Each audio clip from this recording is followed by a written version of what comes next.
It's the name of a famous method. In this method, you set goals for yourself on a daily or weekly. You start to put cross to the days on which you have reached your goal. You make a chain with these crosses and you don't give up. You don't break that chain. But we have a problem.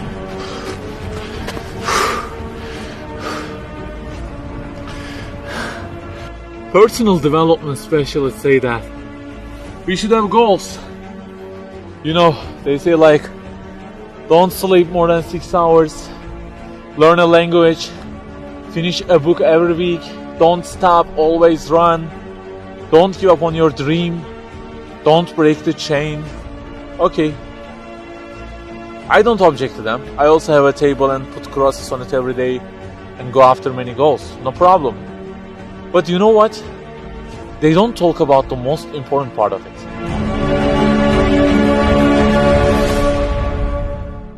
Let me give you a simple mathematical example. Try to imagine that you are adding numbers, and imagine that the numbers you have added up to this year is, for example, 35 in total, and you start from this year. For example, you will add 4 in this year, and then add 8 in next year, and it goes on.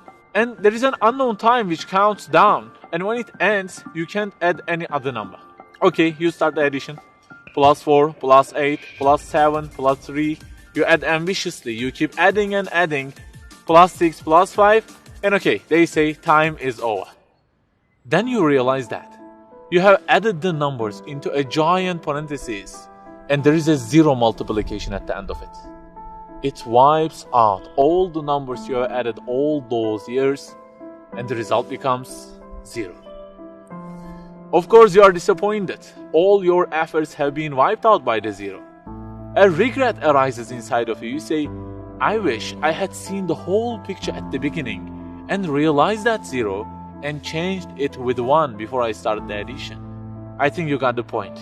Okay, guys, you may have goals for this year and afterwards. Learning a language, finishing a book every week, increasing your monthly income to $15,000, not sleeping more than 6 hours, etc.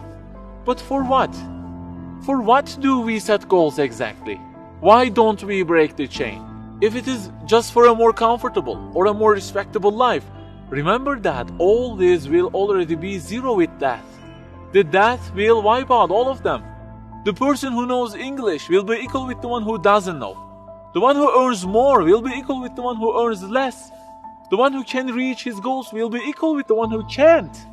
So, if at the end of it, the death will 0 everything, so what is the meaning of adding more numbers with an ambition? It just increases the degree of the disappointment that you will feel. So the logical thing is seeing the whole picture at the beginning. In this life journey, which will end in an unknown time, my first job must be to prevent death from being 0. Well, can I really prevent death from being 0?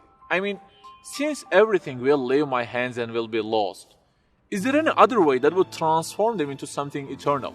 I mean, isn't there any kind of stamp for eternity that would impress all of the things that I possess and say, look, there is a seal on them and you can't wipe them out, okay? They will remain forever. The only one to say such a thing is the owner of the everything. And he says, كُلُّ شَيْءٍ هَالِكٌ.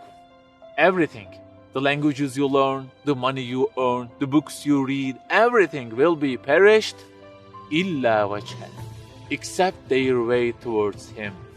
So the creator of our life says, if your intention is towards Allah, if the thing you do is for His acceptance, it won't disappear, it will be transformed into eternity in paradise. So learning a language, finishing a book every week, being rich, everything, if they are towards Him and for His sake, eternity stamp being pressed on them. For example, in this year, I will study English for 10 minutes daily. For what? Because serving Islam in the field of English is so important and I want to gain acceptance of my Lord with it. That 0 has turned into 1. This year, I will finish a book every week. Why?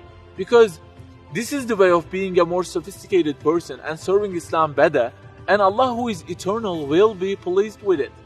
Good news, that 0 has turned into 1 because now His acceptance is your intention. I aim increasing the income of my company to $150,000. For what? Because I will spend that money on spreading the message of the Quran to the whole world and the publications that would please Him. you have exterminated the zero, because now your goal is towards him. We add and add like this through our lives, and they don't end with death. People who seek Allah's sake in their actions kill their death. Death cannot zero their additions. If the thing we do is for his acceptance, it is not mortal. You may say, I don't really love him that much, and maybe I don't really believe in him that much either. So how can I do everything for his sake? I don't even know who he is. My brother or sister, that's the problem.